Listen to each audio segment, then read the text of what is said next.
So what's up, people, and welcome to another episode of Comics, Animations, and Movies. So for today's episode, I would like to cover a topic regarding RWBY.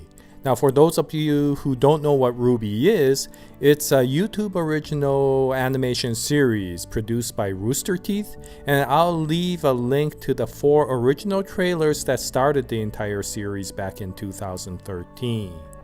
Now, this is a dream child product of the late great Monty Oum, a YouTube animator who, if many of you don't know, I am a big fan of.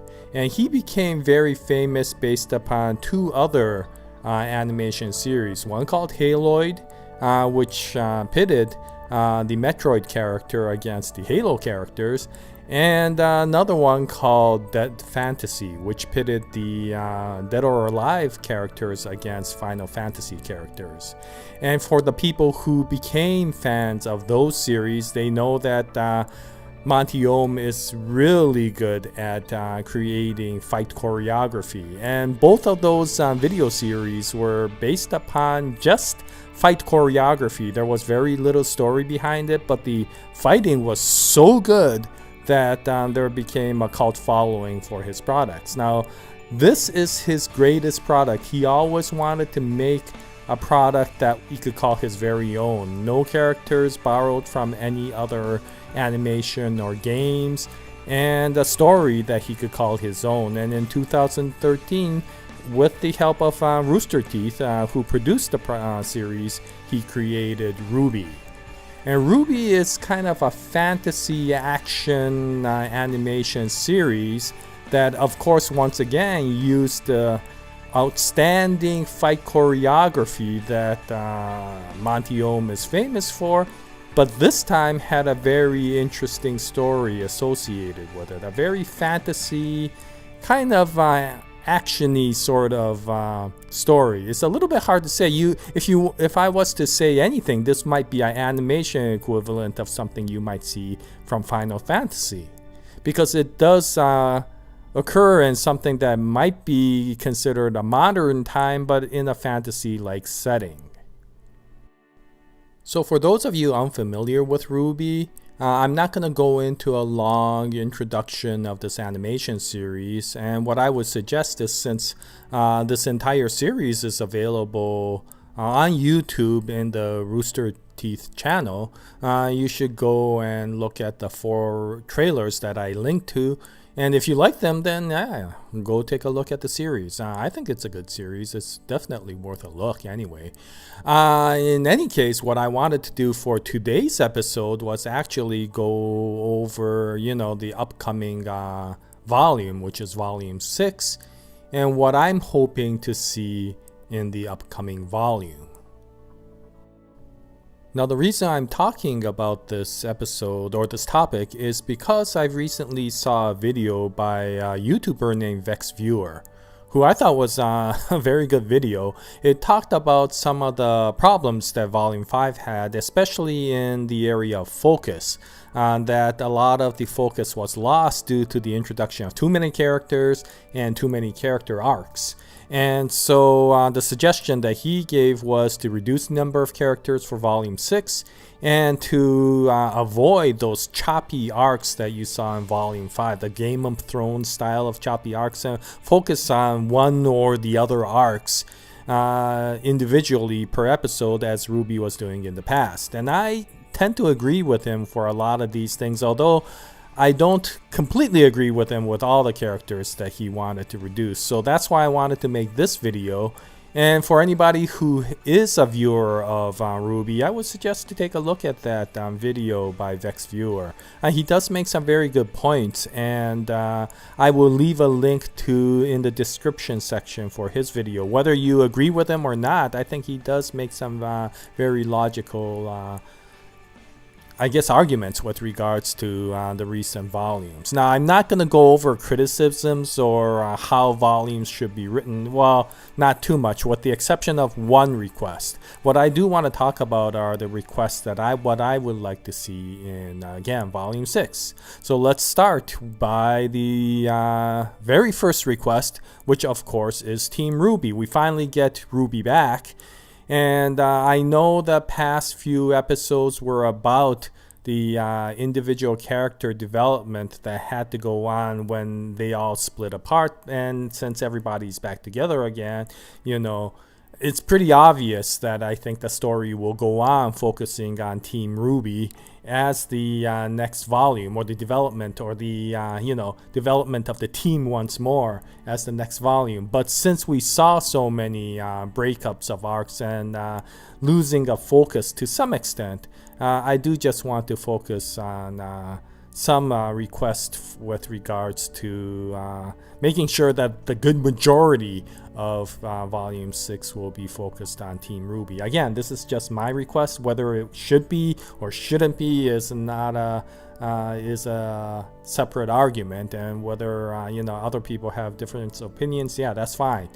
This is just my request, and I just hope that the developers focus a lot of time on the character or the team development of RWBY once more.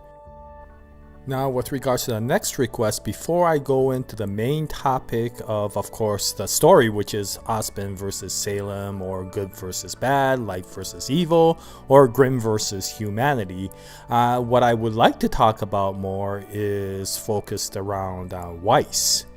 And that is because, of course, the next location is expected to occur in Atlas. They were mentioning that they were going to go to Atlas next. And of course, if that happens, then of course, aside from the main storyline, my next request is that they continue on the development of the conflict between Weiss and the entire Schnee family and the corporation, namely, her father. And at this point, I will agree with something Vexed Viewer said in that video of his, but also say something that might make him quite angry. First of all, I agree with him that I think for this character arc or story arc, they need to bring Winter back. Weiss will need all the help she can to basically confront her father, and what a good chance for Weiss to be able to become closer to Winter, and for Weiss and Winter to somehow, confront their father with regards to the inheritance that they should deserve to get. Considering the fact that, of course, her father married into the Schnee family, and it is actually the rightful inheritance of their mother. And that brings us to the character that I would like to see introduced in Volume 6, which is Weiss's mother. And it's because, again, since the inheritance is rightfully towards Weiss's mother rather than her father, that it would be really nice to see if Weiss can somehow help her mother come back from her alcoholism and bring herself back to being a strong character for two reasons. One, of course, this will help Weiss and Winter confront their father with regards to the inheritance and the family corporation. But it also will help bring Weiss and Winter together, closer to their mother once more, to reconcile for all the problems that they had when they were younger. And this may help continue Weiss's character growth and get her out of the loneliness that she's had for such a long time. Now, the other thing I would like to see within this arc is a reconciliation, a true reconciliation between Weiss and Blake. Yes, they did get together and reconcile at the end of Volume 1. However, they never really had a really strong heart-to-heart discussion, considering how much confrontation there was between the violent version of the White Fang and the Schnee Corporation, and how they were both deeply involved with one side or the other. And they really do need to sit down and have a heart-to-heart, I think. There are too many skeletons still in the closet. I mean, one thing you realize that's somewhat horrific is the thing that Weiss mentions during the last chapters of the first volume. You want to know why I despise the White Fang? Why I don't particularly trust the Faunus? It's because they've been at war with my family for years. War as an actual bloodshed. My grandfather's company has had a target painted across its back for as long as I can remember. And ever since I was a child, I've watched family friends disappear. board members executed. An entire train car full of dust stolen. And every day, my father would come home furious. And that made for a very difficult childhood. So what makes this comment so horrific is not just Weiss's experience at losing so many close members of the family or friends, but also how closely involved Blake probably was to many of these disappearances and executions. If you recall, of course, Adam is the leader of that violent wife hangs militia group. And so if there was ever an order to assassinate, execute, or capture any of the Schnee family, then it will probably go to Adam. And considering Blake was Adam's closest lieutenant, there would probably be something where Blake was closely involved with many of those operations. Now, I would highly doubt that Adam would involve Blake in the actual executions or assassinations, knowing how Blake felt. However, I would think that as close as Blake was, she may have been involved in the actual capturing of many of these people. In any case, there's no way that Blake can be innocent of any of these very horrific actions of assassinations or executions. And because of that, just like with Black Widow in the Avengers, Blake's hands are somewhat red with Schnee blood. And that's something that Weiss herself doesn't know yet. I mean, Weiss knows that Blake was a member of the White Fang. She just doesn't know how close Blake was to the actual leader of the assault team for the White Fang. And in fact, of course, we all know that it was not really anybody else in the White Fang except Adam and Blake, which stole the train full of dust that Weiss talks about, because that was in Blake's black trailer. So yeah, I think there needs to be some discussion that Blake needs to have with Weiss with regards to that, not just for Weiss' sake, but also for Blake's, because of the fact that Blake has committed herself to stop running away from all of the past problems. Now, of course, the other side of the coin with regards to this relationship is, of course, the skeletons that Weiss may or may not even know she has with regards to all the problems Blake may have experienced due to the Schnee family. And this is, of course, mentioned during, once again, the latter part of the first volume. Suddenly, our peaceful protests were being replaced with organized attacks. We were setting fire to shops that refused to serve us, hijacking cargo from companies that used honest labor. And the worst part was, it was working. So it's a subtle statement, but it is there that, of course, the Schnee Corporation uses faunus as forced labor. Now, I'm not sure if it's as severe as slave labor, and I'm not sure if Atlas condones slave labor as being legal. However, it does imply that the faunus are, singled out for labor camps. And if that's the case, and if it was something that made Blake extremely upset, then there may be something that may have gone as far as being personal, such as people that Blake knew who were captured and forced into these labor camps. I'm not sure. However, it is something that is a problem, and it is something that made even the original White Fang upset to, peacefully rebel against the Schnee Corporation. And of course, later on, the secondary White Fang rebelled violently against the Schnee Corporation. But it is an opportunity that Weiss and Blake have to reconcile over a lot of the past problems, because of the fact that they can now work together to help each other resolve a lot of these problems. I don't expect that Volume 6 will resolve all the problems between Weiss and her father. I don't think it's something so simple that a single volume can resolve. However, it can be initiated, and Blake and Weiss can work together to help, for example, Weiss get together with her mother and help her get back on her legs so that she would be stronger again, and reconcile for a lot of the problems that Weiss's mother had in the past. And also maybe do something about shutting down some of the labor laws that are existing, or the labor camps that are existing, in the Schnee Corporation. I don't know how they would do that, whether they would do it against, Atlas's will, or whether they will get, for example, eventually acceptance by somebody like General Ironwood. And if they get General Ironwood's backing, then maybe it will be okay, even if Papa Schnee will be very angry over the incident. But this may help, bring Weiss and Blake together. Now, for anybody who thinks I am supporting the monochrome ship, I'm particularly not. I don't think this will result in a romantic relationship between Weiss and Blake. To be honest, I think it will result in something even stronger, that they will become sisters in arms. They will actually become dependent on each other for a lot of things in the future, and they will somewhat become like family to each other. And that will be somewhat a good thing, polar opposites actually coming together and becoming a very strong bond to support each other in the future.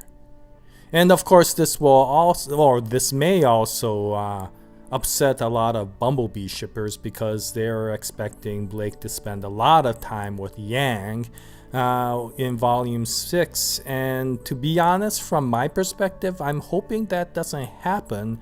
Not because I'm against the Bumblebee ship, although I'm not particularly for the Bumblebee ship either. I don't particularly care about either. But I do care about one thing. Yeah, I want Yang to spend more time with RWBY now that she's together with her.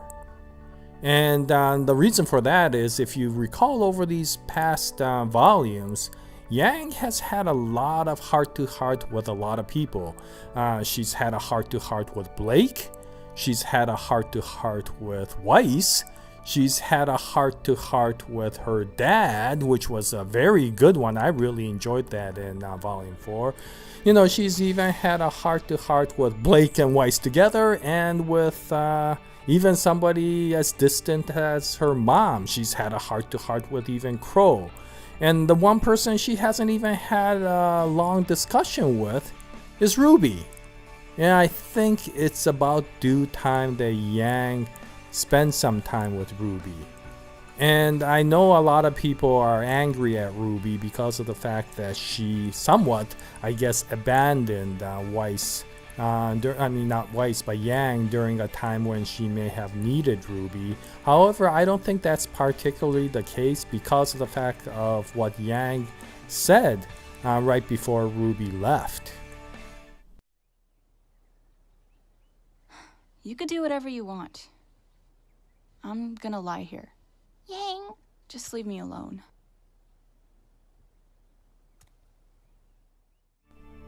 Now, I don't think it was out of ill will or spite that RWBY left Yang alone. First of all, of course, she had to continue on her journey to go after Cinder, Emerald, and Mercury. But the other thing is of course, I think she somewhat felt that Yang needed to be alone to come to terms with herself. And in fact, Yang did need to be alone. It took a long time before Yang opened up to her father again. It might have been better that RWBY was not there so that she could have some good quality time between herself and her father. And now that everything is done, it gave her a motivation after she came to terms with herself that she needed to go after and protect her sister. So now that she's together with RWBY, I would expect that there is some things that they need to talk about. Aside from opening up, there are other things that I think Yang would be able to help RWBY with. One of the things is, of course, RWBY coming to terms with being the Silver-Eyed Warrior. What does that mean? What does she need to do to pursue? And the other thing, of course, is her trek to understand what her mother was about, what their mother was about, because of course Summer Rose was also Yang's stepmom. And so I think a journey together will be important right now so that they could better understand themselves and the roles they play in the main quest. Anyway, it would be a good way for the two sisters to get closer to each other again. And yes, I do agree that Yang needs to have some quality time with Blake, but I think that can be done, subtly, in the background, with the exception of maybe one heart-to-heart talk between each other, and then it'll take a while for the two to trust each other again. But in the meantime, I think Yang really directly needs to spend some time with RWBY. Anyway, that's my opinion and that's my request. And so this brings us to the next request, which involves a team that Team RWBY will probably leave behind when they go to Atlas, which is Team Junior, John, Ren, and Nora. And the reason I would feel that they're being left behind is not because they're not needed in Atlas, but because there's some other things I think they need to do. And so though I agree with Vexed Viewer that they shouldn't be accompanying Team RWBY and everybody else to Atlas, I do feel that they should have a few chapters dedicated to themselves in this volume. And the reason I feel that way is because they're in Mistral. And of course, Mistral is the hometown of Pyrrha. And so, of course, up till now, they haven't been able to focus on anything besides fighting the big bad over this time when they were in Mistral. But now that that's over, and Team RWBY will be back together again to take over and take the baton to go chase them towards Atlas. I think this opens up some time for especially Jean to come to terms with, of course, Pyrrha's passing. And yeah, I would think that if Pyrrha was from Mistral or near Mistral, then after her passing, they would have dedicated a grave to Pyrrha somewhere in that area. So I would think the first thing John, Ren, and Nora would do is go visit her grave. And I would like to see at least one chapter dedicated to that. But the other thing I would like to see is maybe, I don't know if this is useful or not, but maybe if John can meet Pyrrha's family, her mother, her father, or even her coach, her fighting coach. And the reason I say that is because of the fact that, of course, Pyrrha was considered to be their star daughter, star pupil, whatever. And so I bet there's a great amount of anger and frustration by the parents and maybe even the coach over Pyrrha's passing. And if they meet with John, then I got a feeling that John is going to be the receiver of that anger. Whether justifiably so or not, that will be the case because of the fact that they will look at John and say, wow, Pyrrha gave her life to save this guy.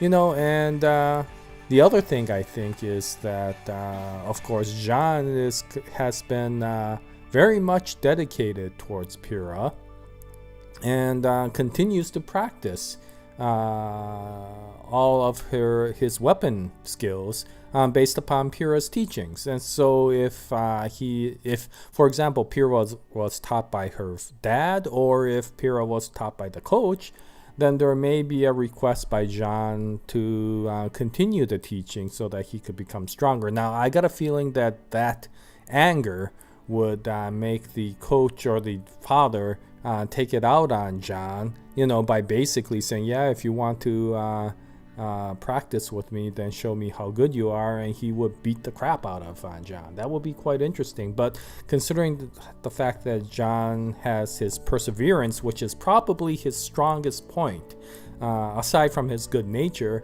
that he will continue to come back and probably get continued beatings to the point where maybe he would actually even break an arm or something like that. And that would enrage somebody like Nora to, go after whoever was beating him up, but maybe stopped by somebody like Ren who says, out of the sheer respect for Jean, please do not interfere, because Jean has not asked to interfere. And Jean will keep coming back to the point where finally the father or the coach would understand why Pyrrha fell in love with John, which is basically his dedication and his perseverance to everything that was what he believed in, which in the end was Pyrrha. A lot of people say that the only reason Pyrrha fell in love with John was because John treated Pyrrha normally, because he didn't know who Pyrrha was, but I don't think that's just the case. I think that may be the reason why Pyrrha initially was attracted to John, but I think later on, as you saw in Volume 4, Part 2 in the recording, the thing that made Pyrrha so admiring of Jean was his perseverance. She's never seen anybody dedicated to better themselves more than John. And I think that was one of the reasons why John kept on practicing using Pyrrha's recordings. I know a lot of viewers said, why is John torturing himself? Please stop, this is too painful. But from us, compared to a lot of the viewers who wanted John to stop practicing using Pyrrha's recordings, John was dedicated. If he could not save Pyrrha, at least he could keep his promise to continue practicing, which is what Pyrrha wanted, and I think that was the last thing that John could hold on to. And if John could get closure to a lot of the situation by getting acceptance by whoever taught Pyrrha how to fight, maybe it was the coach, maybe it was the father, maybe it was even the mother, and get acceptance so that John could spend some time learning how to fight using Pyrrha's style, then that might bring somewhat an ending to this Arcos arc in a very positive manner. That Jean will continue to, keep Pyrrha's fighting style, and with that, and with all of the armor and weaponry that is from Pyrrha's equipment, he could help Pyrrha live on in spirit. And that would be I think that would be a really nice way to continue this on. And of course, this will give growth to John in the sense that whoever teaches John will definitely make John grow. And of course, that part doesn't need to be in any of the chapters. At the point that he's accepted and he becomes a student of whoever taught Pyrrha, then I could go back to, all of the things that are going on in Atlas, and you don't have to see John, Ren, or Nora for quite a bit of time until, Team Junior eventually shows up again with a much stronger John. Anyway, that's one of my requests, and I'm hoping that something will happen at least in Chapter 6 or Volume 6 that will give John some closure with regards to his relationship with Pyrrha.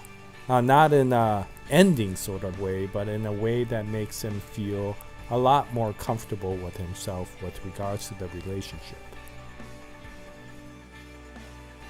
So although I have other requests with regards to Volume 6, I think I'll end it at this point and make a part 2 with regards to this video, since it's actually taking longer than I expected, and I apologize for the length.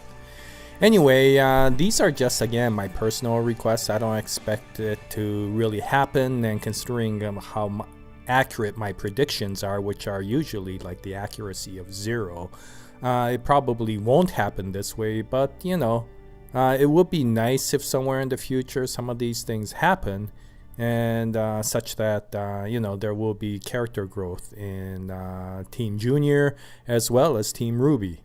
And, to be honest, I think I could trust the writers with regards to that, because for that aspect of the series, I think they've been doing relatively okay. Although, I do understand the criticisms, especially that people have had for Blake.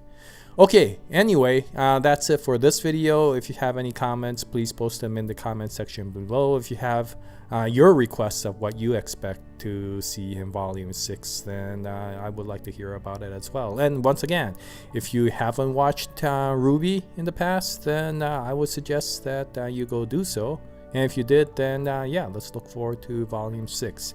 Despite all the criticisms, I think I still will continue to watch it and hope that a lot of the problems will get resolved, and we will have something that in the end Monty Oum will be very proud to call something that he created. Rest in peace, my good man. Okay, thank you very much for watching, and we'll have part 2 up sometime soon. And until then, you know, happy comic book reading, happy anime watching, happy movie watching, and as always, Jaya, nice day, everyone.